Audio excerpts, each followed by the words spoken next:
first project is a Whipstitch project. I don't know the Japanese name for it, but I'm just going to show you how to do the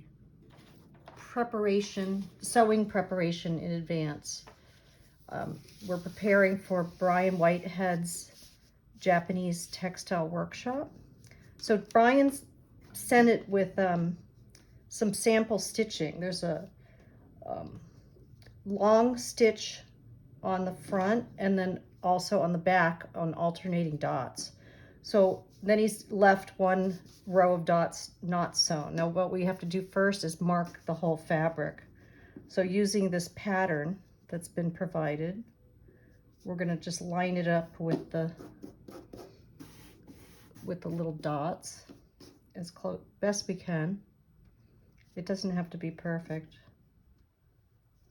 So I'm going to just line that up, and then with my disappearing marker, I'm going to just make little tick marks.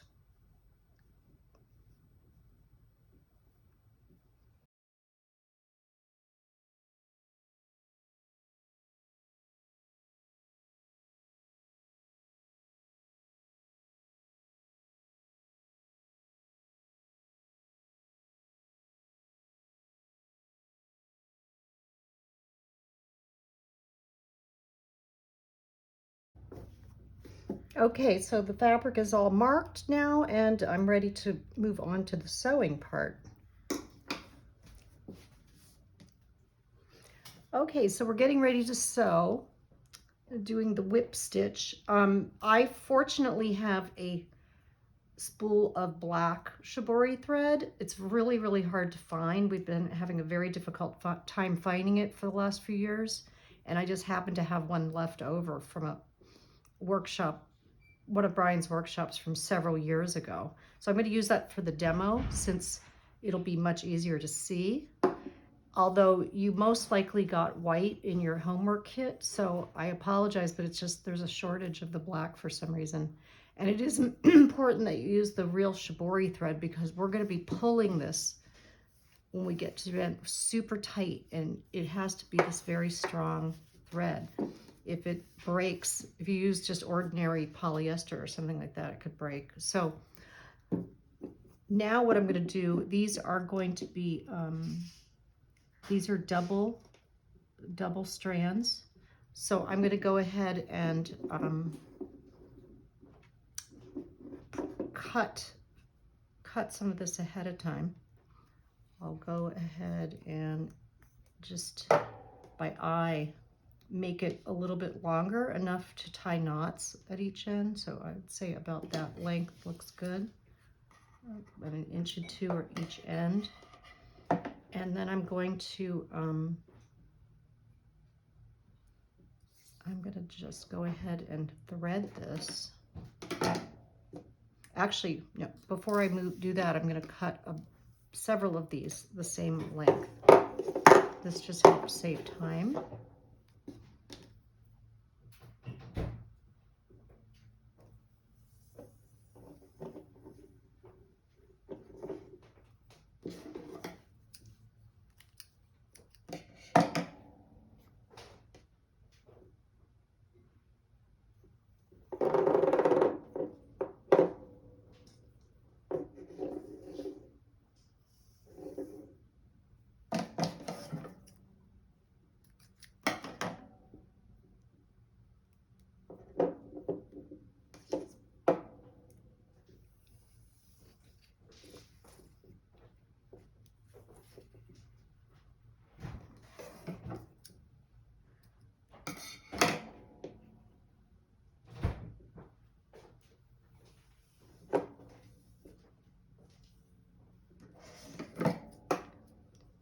So I'm just doing about 6 at a time. I'm not going to attempt doing the whole batch because if it got tangled, I could end up wasting a whole bunch of my precious black thread. So I'm not going to do that. And then I'm simply going to thread this. Oh, by the way, you may have received needles, and they're usually very fine. I actually like to switch to my own needles that are either embroidery or crewel needles because they've got the nice big eye. So I find them easier to thread. So that's what I've got here, is a crewel needle. It's got the nice big eye and it's super easy to thread. And I'm going to just even this out and put a big knot at the end.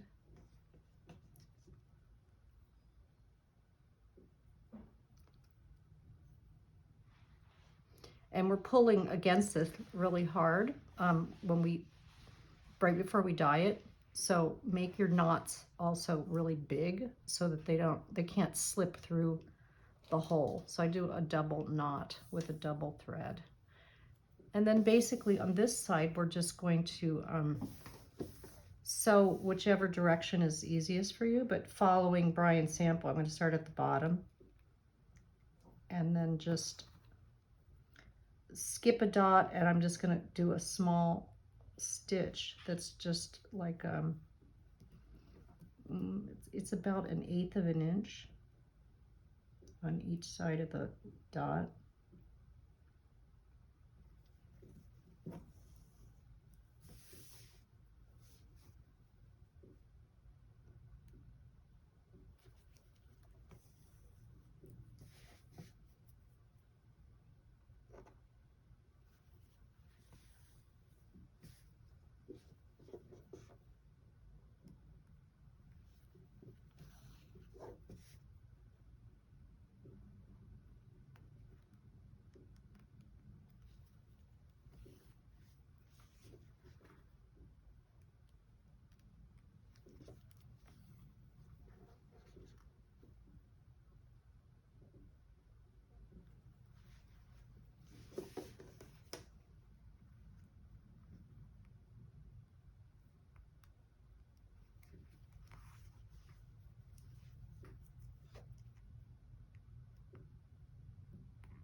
When I get to the end, I'm just going to cut this off and tie a knot. Just, it doesn't need to be tight to the cloth because it's just to secure it temporarily. So we'll be pulling it like that. So I'm going to continue and do this entire side, and then I'll flip it over to do the other side.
Okay, so I'm finished with side one, and I want to just, it doesn't matter which end this loose piece is on. I want to pull each one and just make sure there aren't any knots, you know, in here, because we're gonna eventually, when we get to Japan, we're gonna be pulling this really tight. So before progressing onto this other side, just give each strand a little tug and just make sure that it's sliding through easily. See, I can just pull it about a ½ inch and verify that there's no knots in the middle. So just do that all the way through.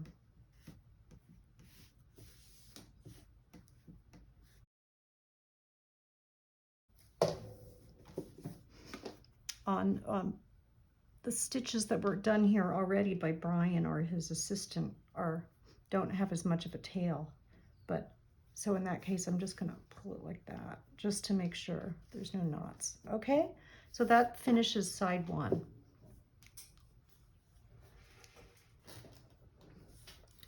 Okay, so now I'm proceeding to side two, and it's done exactly the same way. I've pre-cut threads that are the same length as what I used on the other side. And I am also using a threading tool because it's faster for me to thread the needle this way. So if you're not familiar with these, the wire ones break very easily, especially with this heavy duty thread. So I don't recommend the ones that have the little bending sort of diamond shaped wire. I like the one with the hook. It's much stronger and it works with the really heavy duty thread going through a tight hole or eye. So we're basically following the instructor's lead here, and we're going to start the first dot in with the knot on top, and you have to be careful not to catch the thread on the other side. That's the trick. So with my left hand, the hand that I'm not using to sew, to hold the needle, I'm making sure that I'm pushing the thread out of the way below so that there's no way I can catch it, because that's going to be you don't want to catch the thread, just like you don't want to have any knots, so that these will pull through, each strand will pull through independently and not get caught on anything. So see how I'm putting my finger and I'm pushing it away from the dot because it's directly under the dot.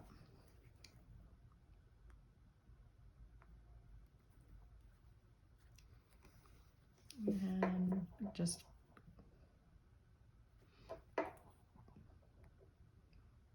going every other dot, and again ending on top. Now you don't have to do it as tight. I'm going to go ahead and just leave these long. It's just easier, I think, to tie the knot. So that's why I've made mine a little longer than the demonstration, than the samples. So we'll just continue with that.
Okay, so I've just finished the back side, and one last step is to also just check that these strings can easily pull. That's why I leave a little extra. You want to make sure that you didn't catch there are any knots, or that it got caught up with the thread on the other side. So just giving each one a little tug will assure that there's nothing messed up, because it's much better to fix it now before you get to the workshop, because we don't want to spend our time at the workshop doing sewing. That's why we're doing all this prep. So I'm just going to work my way all the way to the other side.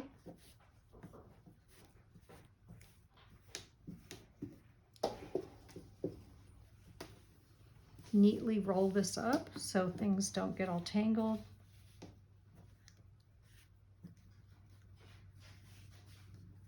You can see I like this, just these easily slide through, and fortunately no mistakes. So I'm just now going to just fold this up and set it aside, and that's ready now to take to Japan. And when we get to Japan, Brian will be teaching us the next step on the project.